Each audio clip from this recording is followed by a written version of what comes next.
Shit shit, अब ये किसने किया? मैंने। हाँ? टायर पंचर करने में मुझे बड़ा मजा आता है।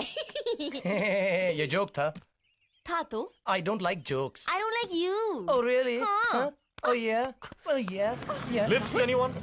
नहीं, मुझे नहीं चाहिए। अरे मेहमान भगवान होता है, भगवान लिफ्ट देना ना थोड़ी ना कर सकते। चलो जल्दी से जाओ, चलो मैं चलो। टैक्सी में चला जाऊंगा। अरे टैक्सी के पैसे मुझे दे देना। God, you are so cheap. सो तो हूँ। अच्छा सुनो, शाम को जल्दी आना। क्यों?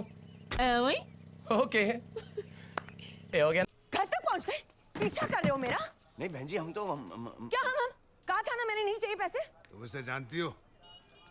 मेरे बस में था, पीछा करते करते घर तक पहुंच गया है बदमाश। बहन जी हम बदमाश नहीं है और ना ही हम किसी का पीछा कर रहे हैं। बजरंगबली की कसम, अरे हम तो प्रतापगढ़ से आए दयानंद जी से मिलने के लिए। कौन हो तुम? हम पवन चतुर्वेदी, वो नीले पाठक वाले चतुर्वेदी साहब के बेटे। चतुर्वेदी जी के बेटे? जी बजरंग जी। हाँ, उतारो इसको। আর হলো এখানে কেন?